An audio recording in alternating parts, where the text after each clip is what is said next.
Bonjour à tous, bienvenue sur Fast and Fluent pour ce deuxième épisode du projet Pirate. Je suis Bertrand Millet et aujourd'hui je reviens avec un outil que j'ai à nouveau glané au Polyglot Gathering.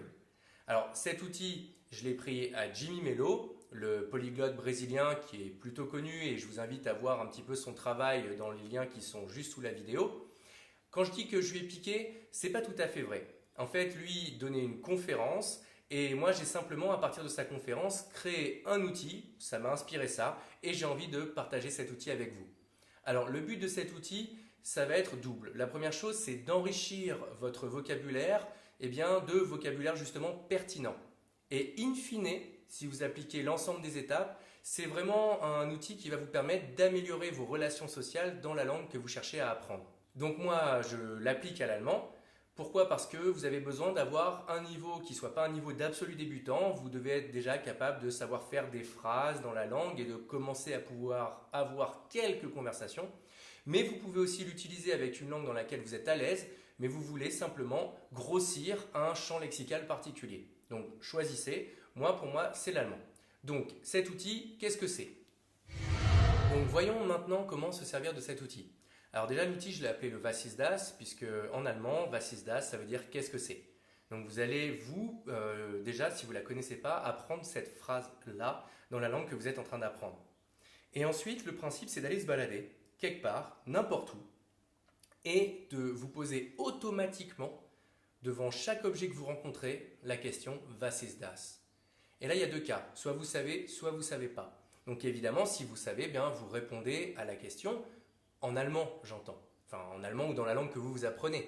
Donc, si par exemple, je vois une maison, je vais dire ein Haus. Ou si je vois, j'en sais rien, moi, une rue, die Straße. Ok. Mais maintenant, il y a les cas aussi où vous ne savez pas. Et dans ces cas-là, ce que vous faites, c'est que vous prenez votre smartphone ou si vous avez un carnet, vous prenez votre carnet et vous notez le mot qui vous manque. Voilà. Et une fois que vous rentrez chez vous, tous les mots que vous avez, tous les mots que vous avez notés, il vous suffit de les traduire. Alors il y a plein de techniques pour ça, je ne vais pas rentrer dans le détail, et de les rentrer dans votre SRS pour ceux qui en utilisent un, donc un Short Repetition System. Je ferai, je pense, une vidéo sur le sujet, mais c'est tout simplement des outils qui vous permettent de réviser régulièrement le vocabulaire. Donc là où ça va différer de toutes les applications qui vous permettent d'apprendre du vocabulaire, comme les Mosa Lingua et ce genre de choses, c'est que là c'est vraiment du vocabulaire que vous avez créé sur mesure pour vous, en fonction de vos connaissances et de vos non-connaissances.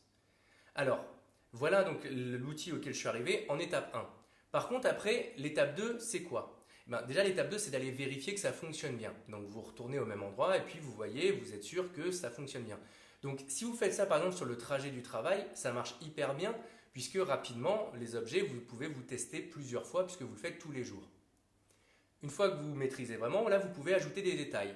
Par exemple, c'est une maison rouge, c'est une rue avec une partie bleue. Je ne sais pas, moi, vous pouvez rajouter grand, petit, loin, près. Bref, vous rajoutez tous les détails que vous voulez. Une fois que vous maîtrisez ça à nouveau, donc pareil, même procédure, si jamais vous connaissez, vous l'utilisez, puis si vous ne connaissez pas, vous notez ce que vous ne connaissez pas. Et puis, une fois que vous avez fait ça, que vous avez vraiment intégré, là, vous pourrez aller faire la troisième étape, c'est-à-dire l'étape dans laquelle vous faites des phrases. Qu'est-ce que ça veut dire faire des phrases? C'est tout simplement, plutôt que de vous répondre simplement derrière Was ist das, c'est une maison rouge, vous allez pouvoir dire c'est une maison rouge que je vois, elle est à côté d'une boulangerie et au loin j'aperçois, j'en sais rien, une tour. Voilà, vous pourrez faire des phrases qui sont de plus en plus riches pour commencer à avoir de vrais dialogues avec vous-même. Donc voilà pour l'outil, maintenant faisons le bilan. Oh, ça secoue. Alors voyons un petit peu les résultats, comme je vous le disais. La première chose, c'est que quand je l'ai utilisé pour la première fois, c'était il y a un peu plus d'une semaine, c'était à Montpellier, et j'ai été faire une balade dans la nature. Donc cette balade, elle m'a permis d'apprendre plein de vocabulaire de la nature, des arbres, des fleurs, des montagnes, etc. en allemand évidemment. Sauf que quand je fais le bilan aujourd'hui, je me dis que c'est du vocabulaire que je connais certes, mais qui ne me sert pas à grand chose.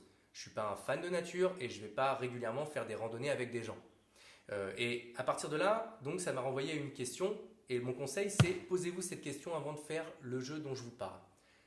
Dans quelle situation allez-vous utiliser la langue que vous êtes en train d'apprendre pour la première fois avec d'autres gens? Autre que dans un simple échange linguistique, c'est-à-dire qu'allez-vous faire de concret comme activité avec des gens qui parlent cette langue-là la prochaine fois que vous allez l'utiliser. Pourquoi? Parce que si vous ne faites pas ça, vous allez apprendre du vocabulaire inutile. Donc moi, je me suis posé la question en allemand et je me suis dit qu'à Madrid, là où j'habite, eh bien, j'allais tout simplement organiser un match de foot dans lequel j'avais envie d'inviter 2-3 connaissances qui parlent allemand. Il se trouve que je n'y connais rien au vocabulaire du football en allemand et je me suis dit que ça pouvait être une super occasion. Donc qu'est-ce que je vais faire? Je vais regarder une vidéo sur YouTube, une vidéo évidemment de football, en faisant exactement le même jeu pour apprendre des mots comme arbitre, hors-jeu, passe, tir, etc., etc. Bref, tout ce qui compose le vocabulaire du football. Et c'est en ça que je vous disais que si vous allez jusqu'à l'étape 3, vous allez vraiment pouvoir améliorer vos relations sociales, puisque vous allez vous retrouver dans des situations qui sont réellement les vôtres, à parler avec des gens qui parlent réellement la langue, et à pouvoir aller loin sur des sujets de partage, surtout si ce sont des sujets qui vous passionnent, puisque vous allez pouvoir au fur et à mesure être de plus en plus précis, puisque vous allez gonfler au fur et à mesure votre vocabulaire comme ça. Donc voilà, prenez cet outil et piratez-le, utilisez-le un maximum et faites-nous évidemment le retour dans les commentaires de comment ça s'est passé pour vous. Si vous avez aimé bien sûr l'outil, vous pouvez liker et partager un maximum pour qu'on puisse ensemble changer la façon d'apprendre les langues étrangères. Voilà, quant à moi je vous dis Auf Wiedersehen et je vous laisse parce que là j'ai vraiment beaucoup de travail. À très bientôt.